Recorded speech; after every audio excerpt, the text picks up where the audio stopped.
Farid, was it haram or halal for someone to leak Yasser Qadhi's emails? And are you going to call out, the person who did it? Which is, obviously it was Farid. Everyone knows that. And so he's basically implying like, hey, Farid, are you going to own up to the fact that you're the one who actually caused all these problems in the first place by leaking Yasser Qadhi's emails? But then the next thing he tweets is even crazier. I cannot take credit for the main question I asked Yasser Qadhi on the podcast, since it was framed by a good friend of mine who I had been in correspondence with one day before. Winky face.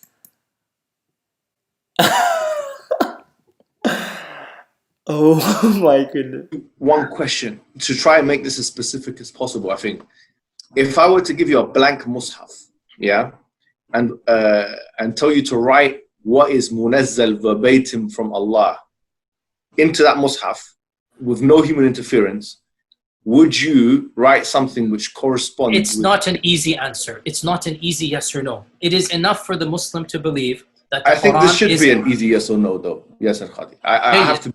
Okay, very, very well. So, yeah, Muhammad, after we get off this phone call, me and you, let's have a number of discussions. No problem. I'm very open with advanced students. But these issues should not... Look, it is Kalamullah, what is going to be written. It is Kalamullah. It is what would you write? You're pushing me. And I'm saying it's not hikmah to... Listen, I have a condition. Like I said, everything I say is going to be factual. If I wanted to do tawdiyah and whatnot, I would do it right now in front of you. There is no need for tawdiyah.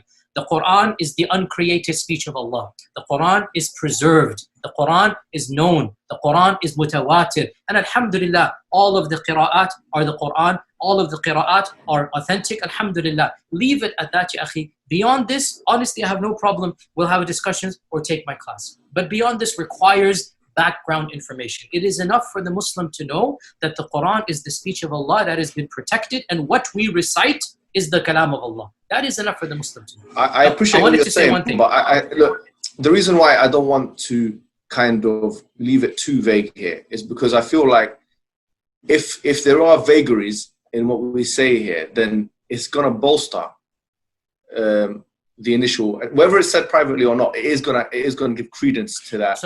And it's very clear that question was kind of a like a litmus test, right? Like, are you able to do this? Like, okay, fine, you can have all your theological squirming, but at the end of the day, could you fill a blank mushaf with the very literal words of Allah? Could you do that?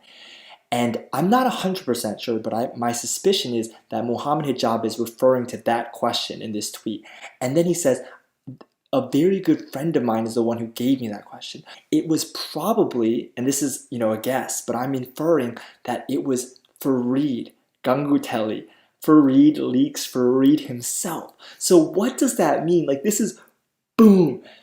That makes a lot of sense because Farid was the one who was on the email chain, right? He was the one who was corresponding originally with Yasser Qadhi. He was the one who was aware of and seeing all the deviance in what Yasser Qadhi was saying. And he was the one who was unable to refute Yasser Qadhi in the email thread. And that's why he leaked it in the first place to his friend who ultimately leaked it to Dawah Man, who leaked it to the internet, right? So it's like Muhammad Hijab. You can almost imagine this conversation. Hijab's like, hey, Farid, by the way, I'm going to have a podcast with Yasser Qadhi tomorrow. Yeah, Farid, you know some of the concerns with what he believes about the Quran. What do you think is a good question I can ask him about the preservation of the Quran that can, either prove that he's orthodox or, something that would be very succinct and help people see that he does believe the truth if he can answer it correctly. Farid's like, oh, here's a good question. Ask him that will really, then we can see what he really believes. Ask him how he would fill a blank Musaf, how he would fill a blank book with the exact Quran. Okay, thanks, bro. Thanks for that good question. Okay, thanks. Have a good night. Right, and then the next day on the podcast, you get the, it's not an easy yes or no, Aki, ooh, Aki. So what does all this mean, right? And there's two problems here, right, for Muslims. There's a problem for the conservative Muslims in that Farid and Daniel Haqiqatjou can't answer the holes in the narrative. They can't answer them.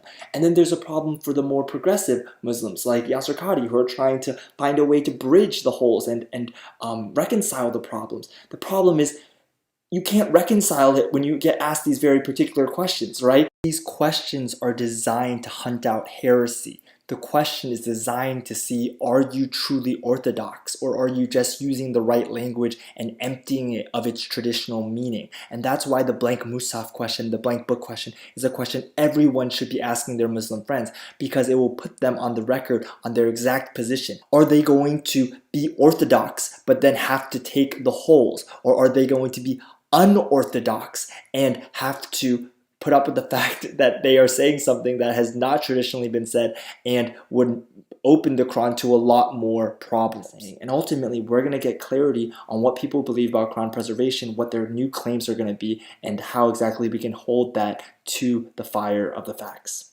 Thanks so much, guys, and I hope you have a great night. Bye.